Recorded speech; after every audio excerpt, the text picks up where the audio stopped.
This ASUS laptop is from a dumpster. My neighbor went to throw some trash and he saw a bag full of various stacks. And between all was this laptop. He took the bag and brought the laptop to me. It's more about Joe, and he asked me, "Can I check this laptop?" So, okay, the laptop case is broken from almost all sides around. One of the hinges is barely holding. The case has small cracks all over, and there is no disk or RAM. Usually that means that this is pure trash, and rarely when something is working. I connected the power adapter and the laptop has started. I was surprised when I saw that this machine is working, and when I saw that this laptop has Intel i7 CPU. It's a first generation, but it's okay. And later I found that this machine has dedicated 1GB 80 or AMD Radeon graphics. Also I got this small charger with the laptop, but it's better to rely on my power adapter and something that I trust. Also, this is Toshiba power adapter, but it's okay. The connector is the same as ASUS. The voltages are the same, and it will work fine with the ASUS laptop. While testing, I had small problems, like dirty RAM slots, and problems with reading the RAM. And the laptop was extremely overheating. I checked the stickers and I realized that this laptop has never been cleaned before, and the thermal paste is never changed. After I did some basic testing as much as possible, I moved to disassembly. The only thing that I didn't test fully was the graphic card. This is the risk when you restore something. Maybe later, after restoring the laptop, the graphic card may fail. I mean after installing the drivers, but maybe not. I have a lot of cases when I do some restoration, and in the end, some hardware has failed. Sometimes I'm able to repair the hardware, but sometimes I'm not. And in that case, always finish for parts and recycle.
After I finished with disassembly, I checked the motherboard first. The motherboard looked okay, with no signs of repairs or something. It's a little bit dusty and the thermal paste is totally dry. But now let's move to cleaning. And first, I start by cleaning the motherboard. Here, I use a vacuum cleaner and brushes to collect the major dust and dirt. Now, I place my cleaning plate and paper napkin, and I start with washing all the parts from the motherboard using isopropyl alcohol and brushes.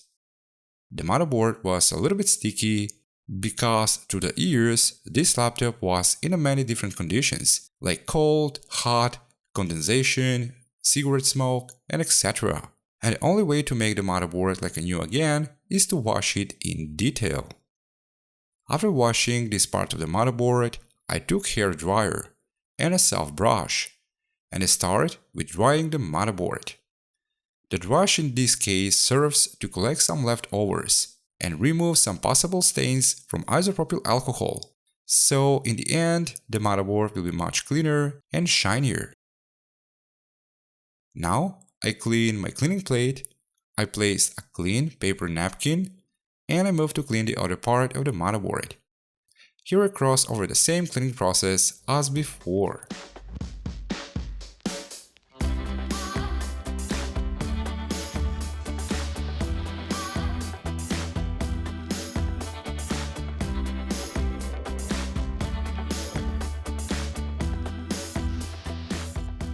Now I move to clean the main motherboard, where the CPU and the GPU are. Here I start with removing the dry thermal paste, and this process took a little bit more than usual, because the thermal paste was super dry. It's like concrete plus sticked like with some glue.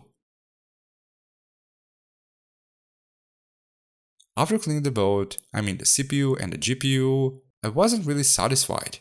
So I removed the protection foil from above, because from below there were still leftovers from the thermal paste. Simply when I see something like that, I can feel a little like anxiety, because this is still not good as it needs to be. The protection foil above also is like isolator, which can cause the temperatures to go a little bit higher.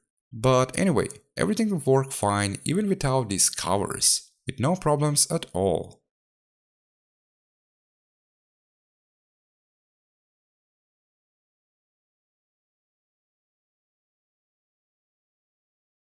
After I cleaned the CPU in detail, I washed the whole motherboard using isopropyl alcohol and brushes. And later, I dried the motherboard using hair dryer and other soft brushes.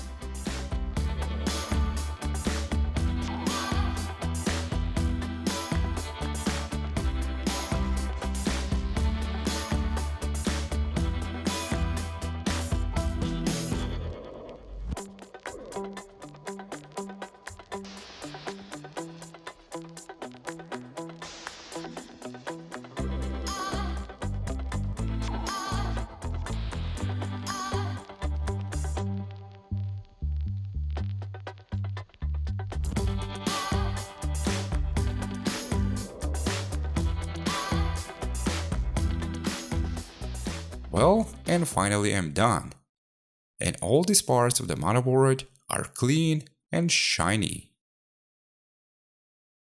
Now I move to clean the cooling fan. And the main reason why many laptops are overheating is the dust that is collecting between the cooling fan and the heatsink grill. This is pretty much a thick layer of dust, and almost fully is blocking the airflow. In many cases, this may cause overheating and even hardware failure. Mostly the GPU is the first on the impact. First, I clean the thermal paste from the heatsink, and later I wash the heatsink using degreaser, dish soap and warm water.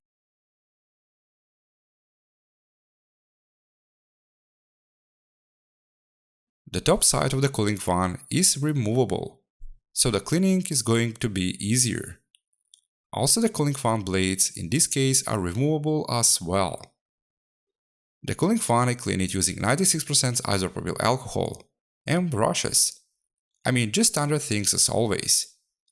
Also, the fan blades are very sensitive and easy to break, so the cleaning here must be done very carefully.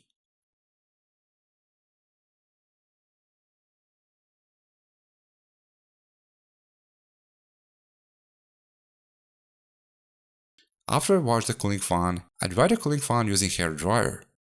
And before I place the fan blades, I place motor oil to lubricate the cooling fan. Here I'm using 540 motor oil, but also sewing machine oil can be used here, and it's pretty effective.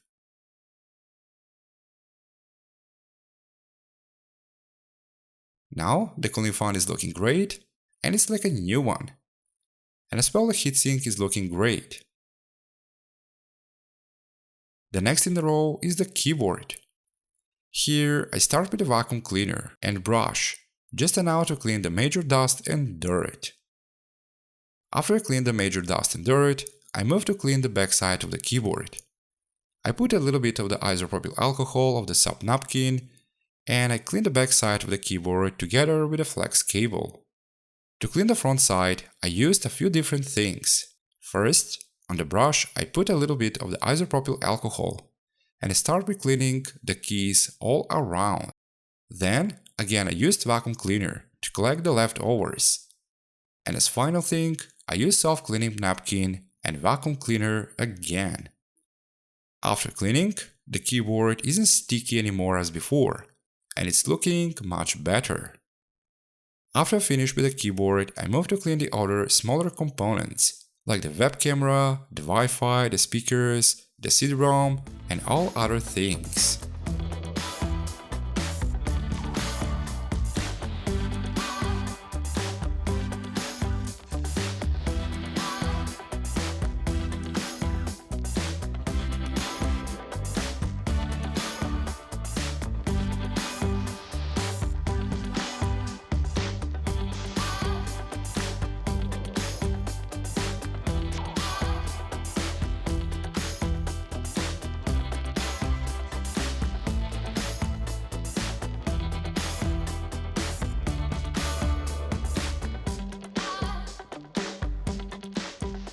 And the final thing is the display. Here we start by cleaning the backside from the dust and dirt. Cleaning the backside needs to be done very carefully and with a very high precaution, because on the backside is the reflection foil, and if this foil gets damaged, then the display may have some shadows, dark spots or brighter spots. To clean the front side, I used a mixture of anti-static glass cleaner and isopropyl alcohol. And here I use standard things as always, like brushes and soft napkins.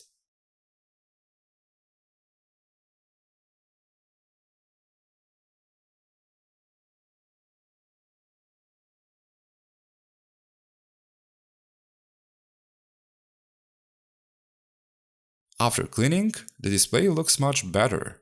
When I check the display, to the front side are a few small scratches, but these scratches are visible only under specific angles and under direct light.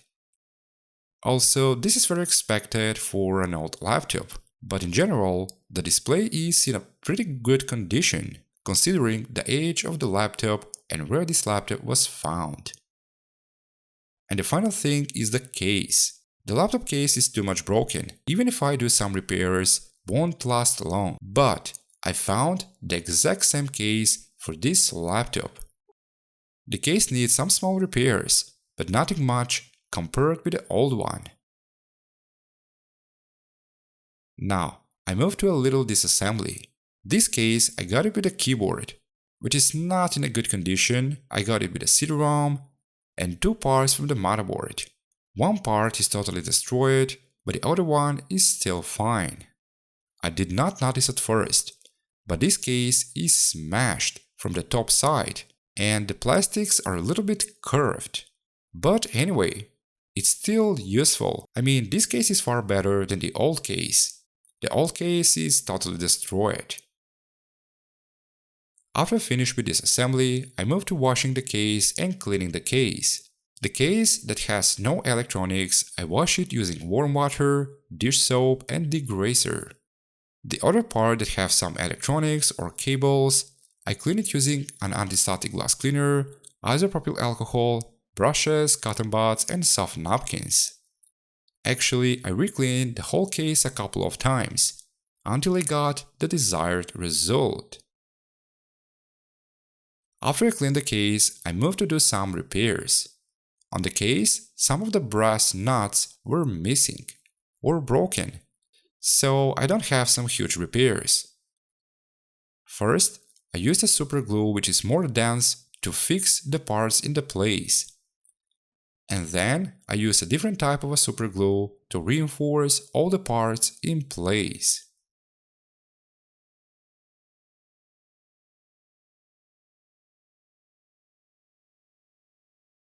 Finally, the case is ready and the whole laptop is ready to be assembled. And now I start with assembling the laptop.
Well, before I place the final cover, I place 8 gigs of RAM.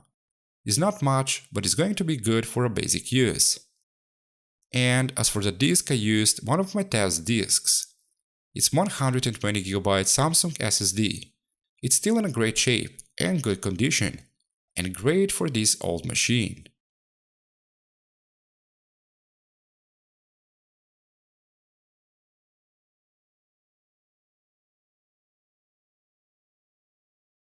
After I finish with assembling the laptop, I connect the charger, and I continue with further testing. I continue with installing Windows and Windows drivers and checking the rest of the hardware. In the end, I have done one more shining up, and this is the final result.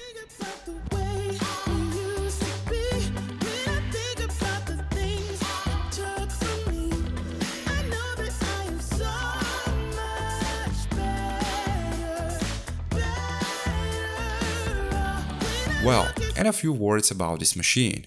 I did not believe that this laptop would even work.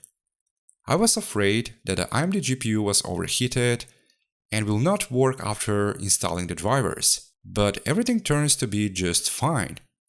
On this laptop I installed Windows 10 Home, and in general this laptop is good for basic stuff, such as browsing the web, watching some videos or movies, listening to music. It's good for using for documents, typing, and it's okay to play some older games.